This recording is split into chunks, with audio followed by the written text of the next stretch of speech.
се пали и вътре има газ и от тук е така пламъчета и взимаш една пръчка, палиш го.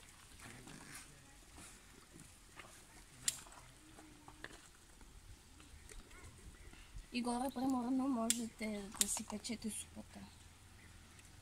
Не, напротив, може.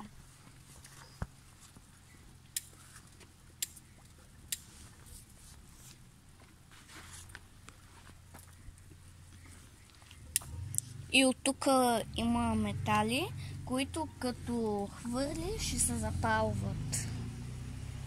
Като го запалиш обаче, ето гори. Дали се вижда добре огъня? Ето.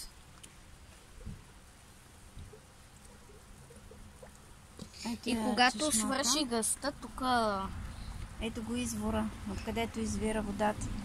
Направен е сондаж преди години. Са търсили нефт, доколкото четахме. И не са открили нефт, но излязла тази вода, която има в себе си сероводород и метан излиза. И поради тая причина, когато се запали, гори. И когато се запали тук, гори, обаче за много кратко. Ами трябва да събере достатъчно, ако не е събрала достатъчно.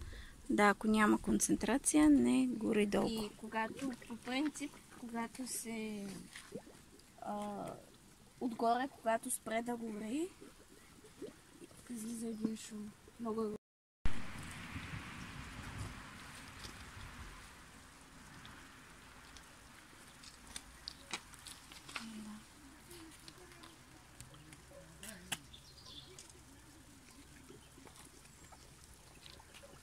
Виж откъде влика долу.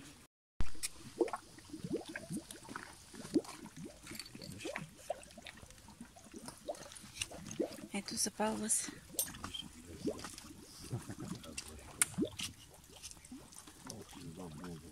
Ето долу да видим дали не се запали. Долу ще бъде. Гледаш ли? Вие гледат телефона ви, да ги може да дойдем да видим. Нещо по-стабилно.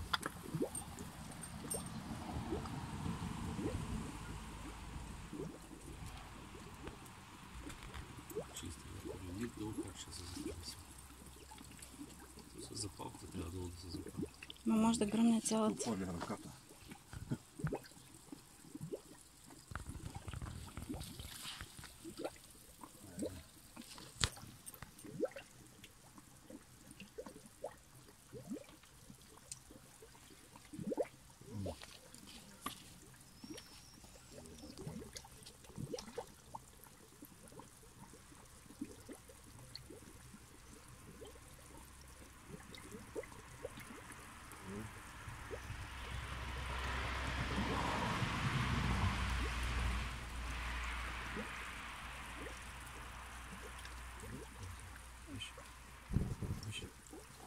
И то виж.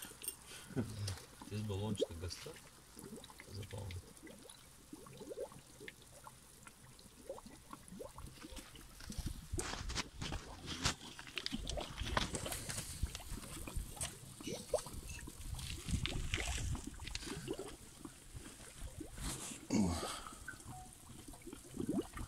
Просто по-бързо изгаря.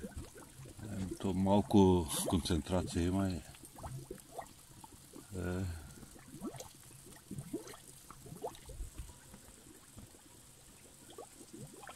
не виждам.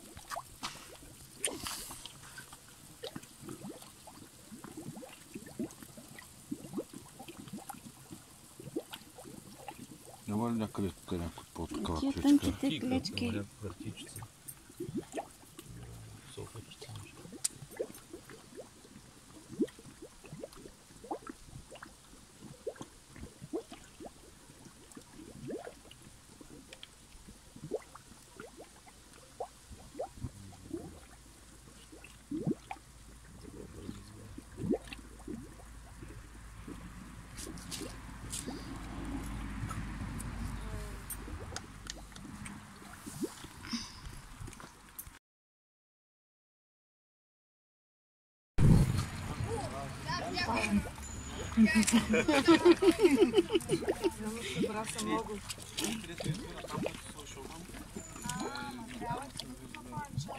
Да.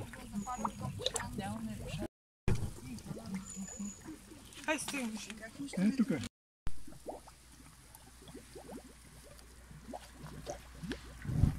Ето. Обаче изгаря и... Където се даде газ, там дори... В тръбата е същата вода, същата. Ето тук има рекичка. Тази рекичка, тя е съвсем наблизко от пътя. Има асфалтирана площадка и се стига до тук, където е извора. Поставете лайкове. Абонирайте се, не забравяйте.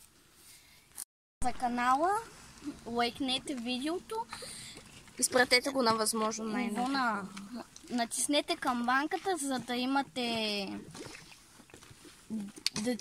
да ви излизат видеята. Споделете, коментирате. Коментирайте. На всички. Споделете и коментирайте. Айде, чао! Чао!